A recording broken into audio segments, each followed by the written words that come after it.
Welcome दोस्तों। आज हम आपको बताएंगे कि प्लिंथ बीम की सरिये के बारे में।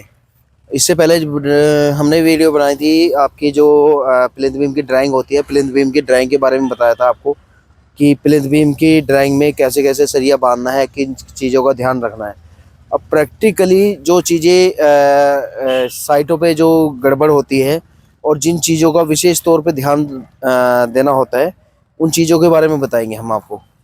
तो सबसे पहले हम बात करते हैं आपको कि रिंग प्लिंथ बीम के अंदर जो रिंग की स्पेसिंग है, रिंग की स्पेसिंग कैसे बांधते हैं, कितनी कितनी दूरी की स्पेसिंग होती है। तो जब भी हम बात करते हैं रिंग की स्पेसिंग की, तो स्ट्रक्चर इंजीनियर जो आपको रिंग की स्पेसिंग देगा वो L/4 या L/3 के हिसाब से देगा आपको। तो इसमें होता क्या है कि L/3 L/4 कहाँ से काउंट करते हैं? वो काउंट करते हैं हमारा कॉलम से, एक कॉलम से दूसरे कॉलम की जो दूरी होती है, उस दूरी को डिवाइड करो 3 से या 4 से। तो जो दूरी आएगी उसके हिसाब से जैसे L/4 है तो 4 से L को सपोज करिए 10 फीट है, 10 फीट को हमने डिवाइड किया 4 से, तो ये L/4 आ गया। इधर से 2.5 फीट आ गया आपका, 2.5 फीट 4-4 इंच पे है। फिर उसके बाद ये 6-6 इंच की दूरी पे है। तो यहाँ की जो प्लिंथ बीम की ड्राइंग है उसमें स्पेसिंग जो रिंग की है वो 4 इंच और 6 इंच है। कहीं पे ये हो सकता है कि ये 4 इंच और 8 इंच हो, तो वो ड्राइंग में मेंशन दिया होता है कि कहाँ से कितनी दूरी है। तो इसमें सपोज करिए जैसे मैंने आपको बताया कि यहाँ पे L/4 के हिसाब से 4 इंच और 6 इंच की दूरी है। तो आप जब देखेंगे कि यहाँ से 10 फुट है तो 2.5 फीट उधर से हमारा 4-4 इंच जाएगा और 2.5 फीट इधर से 4 से 4 इंच जाएगा। बाकी बीच में आप देखेंगे 6-6 इंच की दूरी पे रिंग बंधी हुई है। तो ये जैसे आपको मैं थोड़ा सा पास से दिखाता हूँ, तो ये जो दूरी देख रहे हैं आप, ये 4-4 इंच की स्पेसिंग पे रिंग बंधी हुई है। लेकिन जैसे आप थोड़ा सा आगे आएंगे ये दूरी स्पेसिंग बढ़ जाती है। तो ये हमारा L/4 के हिसाब से रिंग बंधी हुई है। अब रिंग में सबसे मेन गड़बड़ जो रिंग में होती है, ये जो आप घुंडी अंदर मुड़ी हुई देख रहे हैं, ये अंदर मुड़ी जरूर होनी चाहिए। इसका एंगल मैंने बताया हुआ है कि इसका एंगल क्या होता है कि अगर हम यहाँ से देखते हैं तो यहाँ से 45 डिग्री का एंगल होना चाहिए, और अगर यहाँ से देखते हैं हम तो यहाँ से 135 का डिग्री का एंगल होना चाहिए घुंडी का, तभी हमें मजबूती मिलेगी।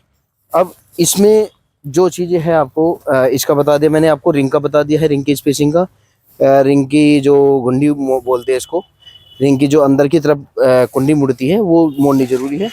दूसरा सरिया, अब बात करते हैं हम सरिये की। सरिये में जैसे अब अगर इस बीम की बात करते हैं हम, इसमें 3 16 के सरिये दिए नीचे और ऊपर 2 सरिया 16 के और एक 12 का दिया हुआ है।